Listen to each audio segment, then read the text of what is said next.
Estás escuchando Edubim te invita a leer, una serie de podcast de la editorial universitaria Villa María. En cada capítulo te mantenemos al tanto de nuestras novedades editoriales. Conversamos con autores, editores y actores de la cultura del libro. En este podcast te acercamos mucho más que libros. Te invitamos a formar parte de nuestra editorial.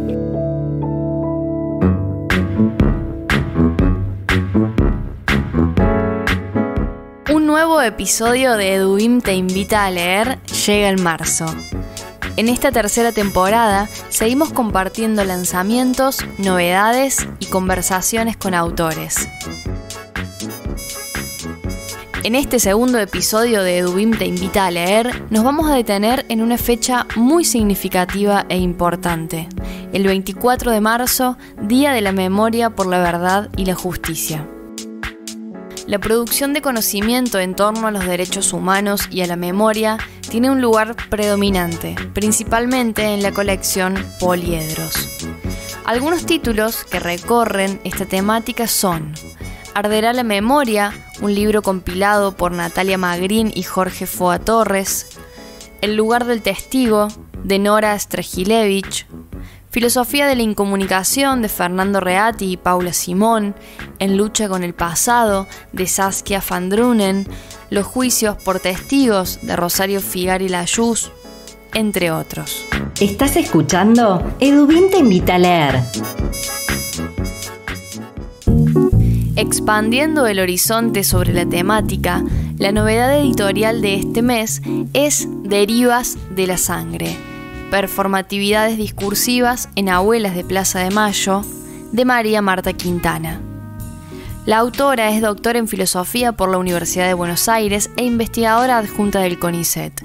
Actualmente dirige el proyecto de investigación Géneros, Precariedad y Afectos, Agencias Discursivas y Aproximaciones Teóricas. Derivas de la sangre es el resultado de una investigación original y novedosa que resulta fundamental para repensar y problematizar una serie de supuestos establecidos en torno a Abuelas de Plaza de Mayo y más en general al movimiento de derechos humanos argentino. Uno de los interrogantes posibles que despierta esta publicación tiene que ver en cómo las madres y las abuelas de Plaza de Mayo pasan a ser las locas de la plaza y se transforman en una voz pública, legitimada y estandarte de los derechos humanos. Para conocer más sobre esta importante publicación, conversamos con María Marta Quintana, la autora, que nos cuenta cómo está organizado el libro y de qué manera trabaja sobre las publicaciones de Abuelas de Plaza de Mayo. El libro está organizado en 3 partes. Cada una de estas partes se centra en un libro distinto de la Asociación de Abuelas de Plaza de Mayo. El análisis justamente que yo fui haciendo recorre 3 publicaciones, que son Botín de Guerra de 1985, Identidad, Despojo y Restitución de 1989 y La historia de abuelas, 30 años de búsqueda de 2007. Entonces, cada parte trabaja en profundidad un libro, pero a su vez esas partes están puestas en relación porque a mí lo que me interesa también es ir viendo cómo se va configurando y reconfigurando el discurso de abuelas a lo largo del tiempo. Yo lo que voy haciendo en relación con cada una de esas publicaciones es justamente mirar, identificar y conceptualizar lo que llamo los esfuerzos retóricos y argumentativos de la asociación. Entonces, algo que caracteriza, por ejemplo, a Botín de Guerra, pensando, ¿no?, como un libro que se publica en 1985, a poco tiempo de haber dejado atrás la dictadura y en esa primavera democrática en la que se están a su vez sistematizando, ¿no?, los crímenes cometidos por la dictadura. Lo que yo encuentro en ese libro es un esfuerzo importante en persuadir a la sociedad de que además de un plan sistemático de desaparición de personas, hubo un plan sistemático de apropiación de niños. Y que la lucha de abuelas es una lucha legítima, o sea, que no es un capricho de querer encontrar a sus nietos y llevarlos a vivir con ella, sino que hay un estatuto ético en esa búsqueda y en esa necesidad de reencontrar a los niños y niñas robados. Entonces creo que en ese contexto, en ese libro en particular, hay estrategias discursivas muy orientadas a persuadir socialmente, a mostrar la legitimidad de ese reclamo. En cambio, en el libro en Identidad, Despojo, Restitución, que es un libro que se publica 4 años después, el contexto está más bien caracterizado por la judicialización de los casos de apropiación-restitución. Entonces, lo que creo que sucede ahí es un mayor esfuerzo orientado a persuadir, pero también a formar a quienes intervengan en esos procesos judiciales, porque hay algo bien interesante cuando una lee, ¿no?, el derrotero y el trabajo de la organización y lo que ellas han ido plasmando, ¿no?, en su trabajo editorial, fue el hecho de haberse encontrado con una enorme resistencia en el propio campo judicial para llevar a cabo las restituciones, ¿no? Entonces yo creo que en ese libro de 1989 ya no se dirige, digamos, a la sociedad a la que hay que convencer de lo que sucedió y de la legitimidad de la lucha, sino que ahora hay que centrarse en intervenir en ese campo judicial y en formar a los agentes que intervengan ahí. Y a diferencia, ¿no?, del tercer libro de La historia de abuelas, publicado en un contexto completamente diferente, ¿no?, es 2007, kirchnerismo, ¿no? Sabemos que durante el gobierno de Néstor Kirchner y después de Cristina, hubo políticas sumamente progresivas para el campo de los derechos humanos, que hubo un reconocimiento además de los organismos, que fue el propio Estado el que asumió la bandera de memoria, verdad, justicia. Lo que encontramos ahí es una asociación que se presenta como consagrada, legitimada, que sin embargo sigue buscando desaparecidos vivos, ¿no? O sea, las abuelas en 2007 cuentan su historia a 30 años de lucha, pasan revista, pero no deja de estar, digamos, ese esfuerzo de persuasión para encontrar a los nietos y nietas que todavía falta restituir. Derivas de la sangre es el título de este libro y en ese sentido María Marta Quintana aporta sobre los significantes que cobra la sangre en el proceso de restitución de identidad llevado a cabo por abuelas de Plaza de Mayo. La sangre es interesante porque es un significante que a lo largo del tiempo se va dotando de distintos contenidos. Y uno de esos contenidos es la sangre en tanto marcador inmunogenético, en tanto prueba de identificación. Y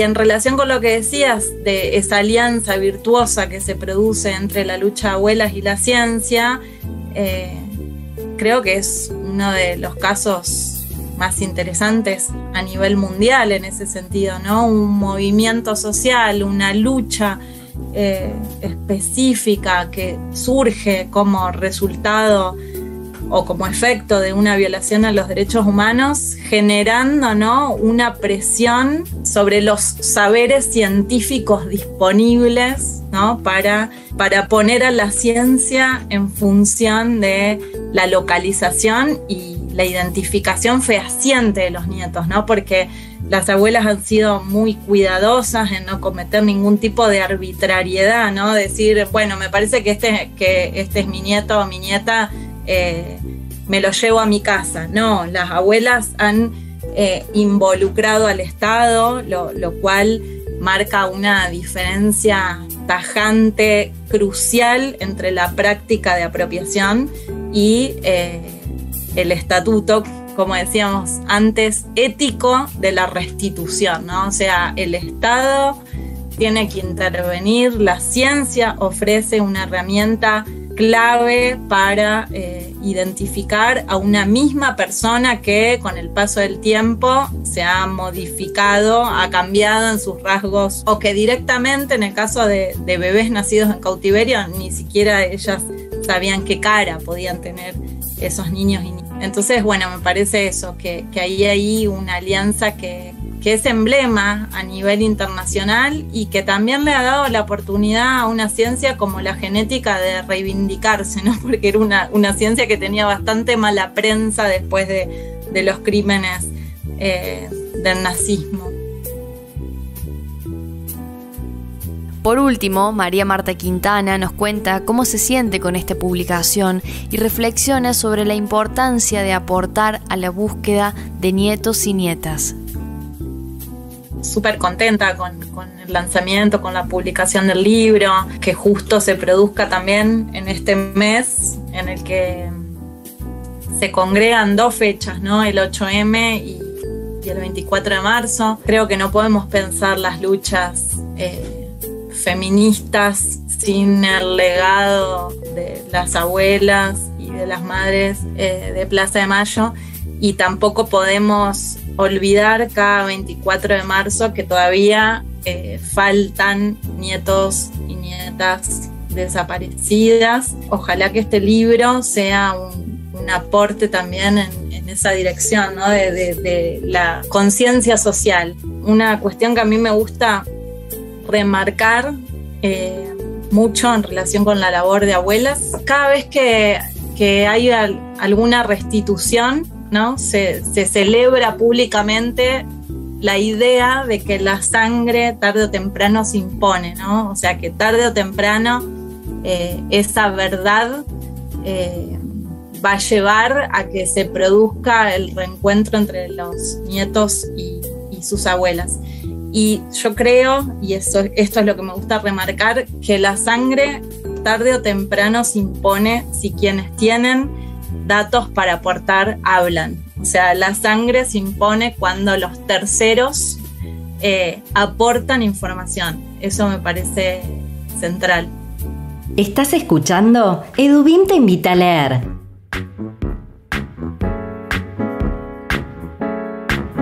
Carolina Will, coordinadora del área de comunicación de Edubim, comparte con nosotros los próximos lanzamientos. En Edubim tenemos muchas historias para contarte, sobre ficción, crítica, cultura, economía y política. En esta sección, dedicada a los lanzamientos de Edubim, comentaremos una serie de títulos que se incorporan al servicio de novedades de marzo. Haremos un repaso por novelas, ensayos sobre literatura y un bonus track. En esta oportunidad iniciamos el recorrido con dos novelas cortas de Leonor Piketty, nuevo rescate de la colección Narradoras Argentinas, dirigida por María Teresa Andrueto, Juana Luján y Carolina Rossi. Si bien este proyecto escritural recibió muy buenas críticas por parte de Jaime Rest en la década del 60, e incluso el texto llegó a ser comparado con Rayuela, Piketty fue una autora de los márgenes, desapercibida por el canon literario tras radicarse en Maimará, Jujuy. Eso no le impidió que a los 22 años escribiera Los pájaros del bosque y La palabra mágica, dos novelas que deslumbraron y deslumbran a sus lectores por sus disruptivos juegos autobiográficos. Sepultura, de Fabián Severo, es otra de las novelas que viene a enriquecer el catálogo de Edubim. No solo por la superlativa prosa y lo atrapante del relato, sino porque es una escritura que se inscribe en la literatura de frontera. La lectura en portuñol nos permitirá conocer la historia de Sepultura, un pueblito fronterizo entre Uruguay y Brasil, donde no solo las geografías entremezclan sus límites, sino también el paso del tiempo, contextualizado a partir del recuerdo de las dictaduras del Cono Sur, acontecidas durante la segunda mitad del siglo XX. Dentro de los ensayos sobre literatura, compartimos una breve reseña de Juan Filloy en la década del 30 de Martina Guevara y la vida impropia de Florencia Garramuño. Guevara trae a la memoria la década infame de la Argentina, pero desde el visor de la obra de Juan Filloy a lo largo de esos 10 años. Una coyuntura de golpe de Estado, fraude, crisis económicas y represión policial generalizada en el país, particularmente en la provincia de Córdoba y más precisamente en la ciudad de Río Cuarto. Una bruma social que se retrata con desparpajo y contundencia en Aquende, Estafen, Opulup y Caterva. Garramuño ensancha la renovación de la serie Zona de Crítica, dirigida por Roxana Patiño, con una apuesta sobre las voces anónimas de la literatura latinoamericana a partir de la llegada del neoliberalismo. No solo hay proclamas políticas e ideológicas, sino que hay un quiebre estético entre autores y autoras que se apartan del discurso convencional para escribir en clave de crónica, crítica y testimonio. Desde la perspectiva de testigos, se alejan del culto a la personalidad, esquivando individualizaciones y sobre todo privatizaciones, para encaminarse hacia una búsqueda de experiencias compartidas, acciones colectivas y vectores de coexistencia.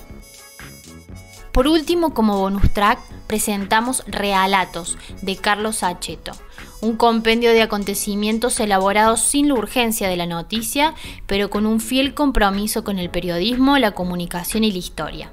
Encontraremos un lenguaje sencillo, ambientaciones en distintas épocas, mucha información y los hechos históricos más relevantes de la humanidad, escritos por un periodista que conoció innumerables redacciones, países y dedicó más de medio siglo a este oficio entrañable. Nos despedimos hasta el próximo capítulo de EduBIM Te Invita a Leer. Esta producción es posible gracias al equipo de comunicación de EduBIM. Mi nombre es Camila Argüello, en la comunicación institucional está Carolina Will, en diseño gráfico Sebastián Perotti, en newsletter Carolina Vázquez y en redes sociales Agustín Foresta. Los invitamos a conocer nuestro catálogo web en www.edubim.com.ar. Pueden encontrar además nuestros libros de manera digital en digital.edubim.com.ar. En las redes somos, en Twitter @edubim, en Facebook nos encuentran como editorial EduBIM y en Instagram @editorial_edubim. Hasta el próximo episodio.